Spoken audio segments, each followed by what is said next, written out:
very first candidate in the Dawg of the Week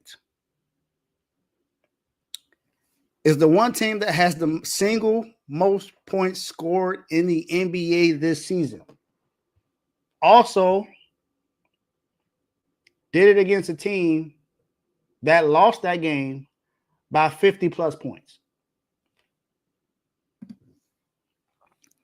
I just recently talked about their best player and how he's having a phenomenal season so far, as far as assist and turnover ratio. But I got to talk about the team as well. Indiana Pacers, the Dawgs. Indiana Pacers won 8 of the last 10 games, averaging about 124 points per game.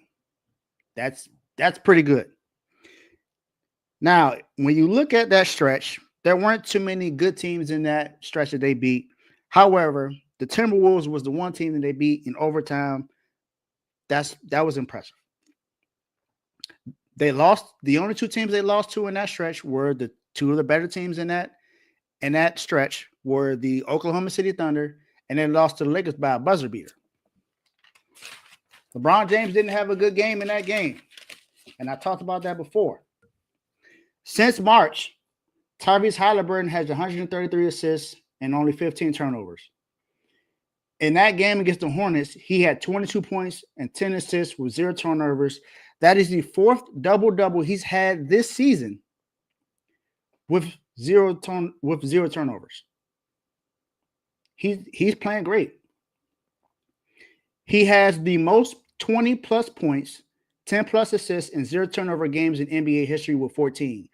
Only Chris Paul and LeBron James are the only active players in double digits. Chris Paul has 13. LeBron has 12. He also joined Dwayne Wade in the only players in the 21st century to record 20-plus points, 10 assists, 2 steals, and 2 blocks with 0 fouls and 0 turnovers in the game. He did that against the Hornets. Aaron Nesmith, last 10 games, he's averaged 15.6 points per game, about 4 rebounds, a steal, almost 3 threes a game. In that stretch, 55% from the field, 51% from 3, 95% from the three-point line. He is on pace to become the 10th player in NBA history with the 50-40-90 season. We know we heard about Kevin Durant having that. I believe Steph has had it before. Aaron Nesmith is now in that conversation as far as the 50-40-90 season. He has the possibility of being just the 10th player ever to do that. The Indiana Pacers are now 4th in the Eastern Conference. Right now, if the season ends today, they would be going up against the Detroit Pistons. And that would be a very interesting series. There's a lot of people that said that, the Pacers run last year was fluke. Pacers got to be able to prove it this year. My guy Joe on R2L, if you R2L, we have a show every Tuesday and Friday at 7 p.m. Make sure you tune in and subscribe there. He believes that the Pacers are the scariest team in the Eastern Conference. Now, he believes that, then you got to say something to it. Now, I know that this team is not necessarily a defensive team, but offensively, they can score with anybody, especially with Tyrese Halliburton not turning the ball over that much. And honestly, early in the season, it didn't look that good for him. But then Tim Hardaway Sr. had to come out and say something, and then Tyrese Halliburton started to turn up.